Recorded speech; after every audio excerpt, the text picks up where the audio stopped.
Buenos días, buenas tardes o buenas noches, dependiendo a qué hora nos estén escuchando. Bienvenidos a Historias con Berzabat, su anfitrión. En esta ocasión vamos a hablar sobre un inca escondido, un inca que no está muy presente en la historiografía, al menos la que tiene acceso eh, el peruano de a pie, ¿no? Ustedes, yo, la mayoría de personas. ¿Por qué? Verán, empecemos del principio.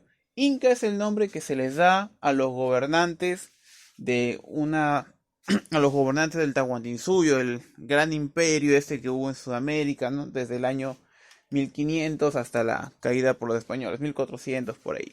Pero hay algo que tenemos que tener en cuenta. El Cusco no empezó siendo un gran imperio. Empezó siendo un cacicazgo pequeño, amenazado por sus vecinos, que estaba en una constante serie de alianzas, de idas y vueltas. A veces un, un gobernante los expandía un poquito, otro gobernante otro poquito.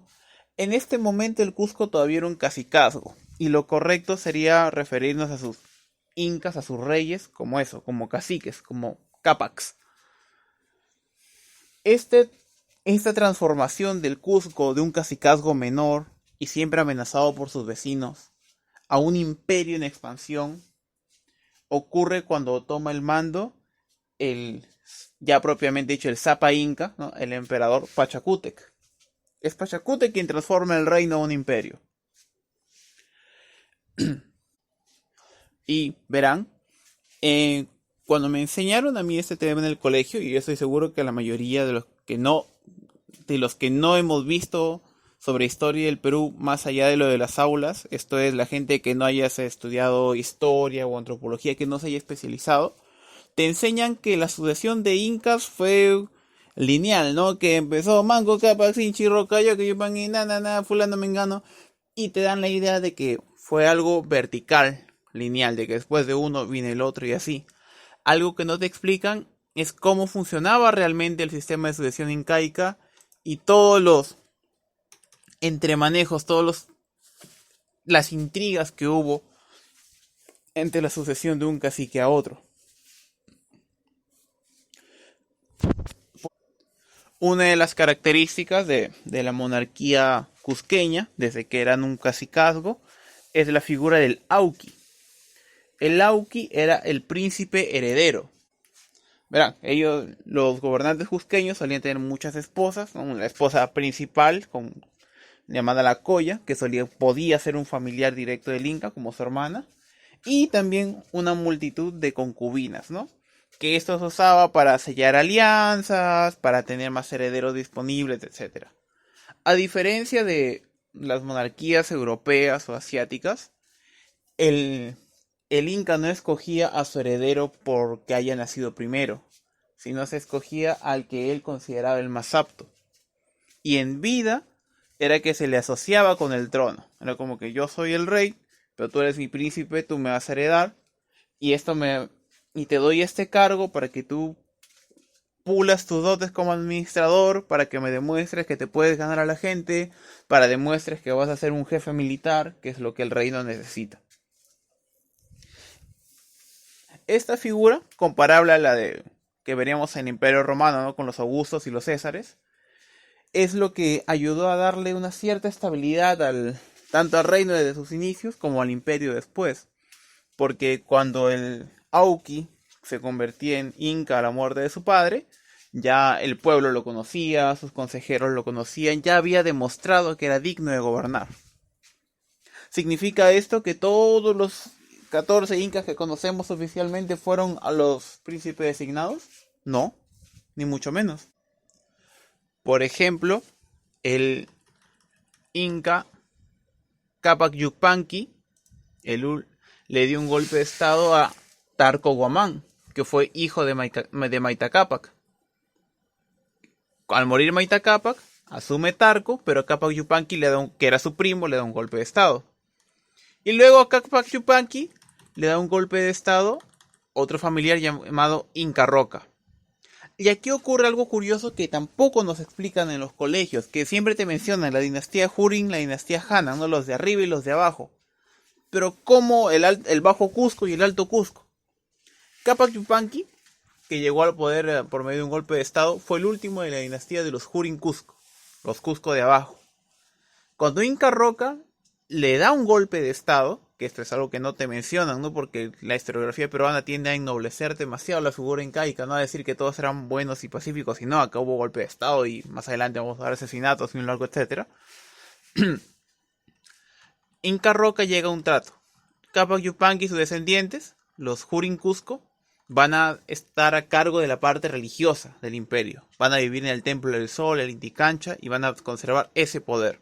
Mientras la habilidad administrativa y militar va a recaer en Inca Roca y sus herederos. Inca Roca designa a Yaguar Huacac, el que llora sangre, que si me lo preguntan es un apodo espectacular. ¿Y qué pasa con Yaguar Huacac? Que aunque no he podido encontrar muchas fuentes que confirmen esta información, parece que sus concubinas asesinaron a sus hijos entre sí. Tal es así que cuando él muere, ya no había ningún hijo suyo para que siga con el reino. Y ahí es donde llega su familiar lejano, cuyo lazo con él no está todavía muy determinado por los historiadores, Huiracocha. Huiracocha es designado como nuevo señor del Cusco, establece unas pequeñas reformas militares, ciertos avances, y el heredero de Huiracocha iba a ser Inca Urco. Pero Inca Urco era un ocioso y un borracho, y bueno, luego de ciertos sucesos que espero narrarles más adelante, quien llega al poder es otro hijo de Huiracocha, Pachacútec, el que transforma el mundo.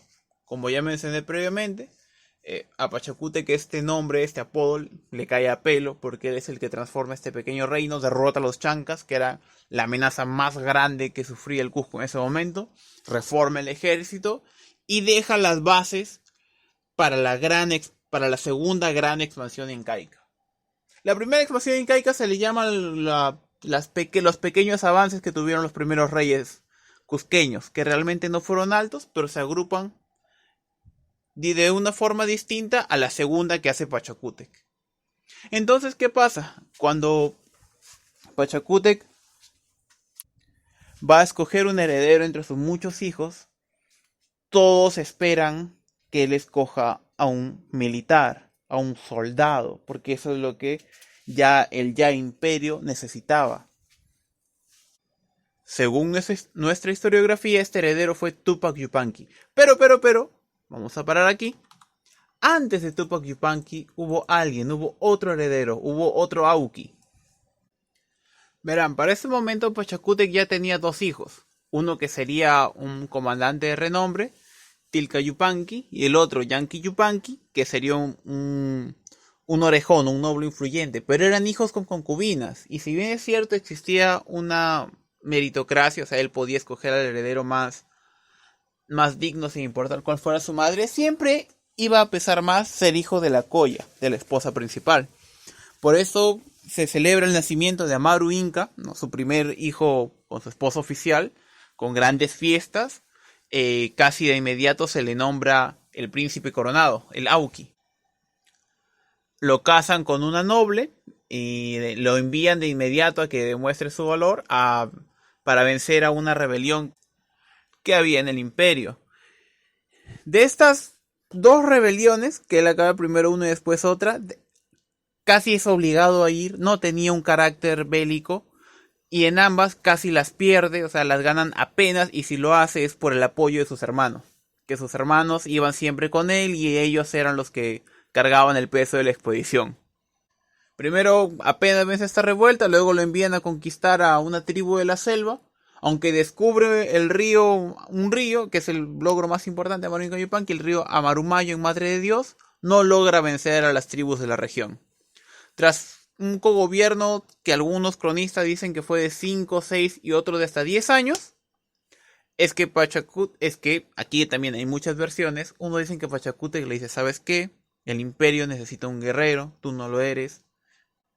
Voy a darle el mando a tu hermano Túpac Inca Yupanqui. Que por cierto, Túpac Inca Yupanqui ya se había recontraganado el derecho, sofocando rebeliones al norte y conquistando a los Chimú. Que realmente la conquista del Tahuantinsuyo a los Chimú merece su propio episodio y hasta más de uno, porque Los Chimú fueron al Tahuantinsuyo lo que Cartago fue a Roma. Fueron el último gran rival por la hegemonía en el continente. Y tras su derrota, ya no tendrían un obstáculo mayor, al menos dentro del continente, ¿no? Dentro de la región. Curiosamente, mientras Tupac Yupanqui sometía a los Chimús al norte, hubo una hambruna, una terrible sequía. Y Tupac Amaru hizo algo que ningún inca había hecho hasta ese momento, que es las tierras de la corona exclusivamente para él y su corte. Él las abre para el pueblo y dona todo el grano, toda la comida que puede para paliar los efectos de esta sequía. Según la historiadora Rosborowski, Amaru Inca Yupanqui era descrito como un filósofo humilde y bueno, demasiado humano para ser gobernante. Como les mencioné previamente, hay dos versiones sobre cómo pierde el poder. La primera es que Pachacútec, al darse cuenta del carácter demasiado noble, demasiado débil de su hijo, decide apartarlo y nombrar heredero a Tupac Yupanqui. Otras versiones, sin embargo, dicen que sí llegó a suceder Amaru Inca a Pachacútec y que lo derrocaron apenas murió la madre de este. Ambas versiones coinciden en que ya sea que Pachacútec lo apartó del poder o ya sea que los nobles le dan un golpe de estado para poner a su hermano, que era un mejor militar, que Amaru Inca Yupanqui lo aceptó con toda la calma del mundo. Dijo ya listo, no hay problema, bueno, figurativamente, en realidad no sabemos qué dijo textualmente, y se dio el mando, le juró lealtad a su hermano y fue un administrador eficiente el resto de sus días. Nunca se rebeló ni intentó volver al poder. Un pan de Dios, definitivamente alguien que no hubiera sido el gobernador que el imperio necesitaba. Ya como dato final, es que según la historiadora nacida de polacos, María Rosborowski, a quien debemos mucha de la información que tenemos hoy en día sobre el Tahuantinsuyo, es que Inca Garcilaso de la Vega, el autor, ¿no?, de los comentarios reales de los incas, él no menciona esta diarquía o elección de sucesor que hemos mencionado antes, la figura del Auqui. Primero, porque eso hubiera hecho que los europeos no lo entiendan bien. No, Garcilaso dice, ¿sabes qué? Los europeos no están familiarizados con esto, no lo van a entender, no lo pongo. Y otra, porque esto podría llegar a decir de que Tupac Yupanqui fue una especie de impostor de Amaru Inca Yupanqui, ¿no? Como que le dio un golpe de estado. Y es por eso que Garcilaso de la Vega tampoco lo menciona. Porque él, por ser tataranieto reconocido de Tupac Yupanqui, recibía beneficios, títulos y propiedades. Y él decía, no, si yo escribo que mi abuelo no fue que mi tatarabuelo no fue el primer heredero de Pachacútec, me vayan a acusar de descender de un traidor, me quitan los títulos, no, el horror.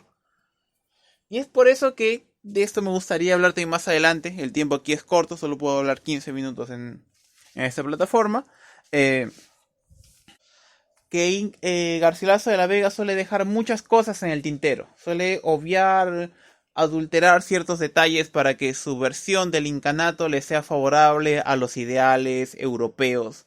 Y lamentablemente esa es la versión que tenemos hasta ahora, ¿no? Por eso es que él no hace tampoco mucha luz sobre los golpes de estado, sobre las traiciones, los asesinatos que abundaban en la corte incaica, porque quería presentarlo como ideal, como buena, como bonita, para de cierta manera ganarse el favor de los españoles. Esta ha sido la práctica de hoy día. Es la primera parte de una serie que estoy haciendo sobre Tupac Yupanqui a pedido de nuestra patrocinadora Johanna. La queremos mucho desde aquí. Es una de las primeras personas en creer en esta iniciativa, en apoyarnos económicamente, que la verdad siempre se agradece, porque acá yo tengo que mejorar mi línea de internet, quiero comprar un micrófono.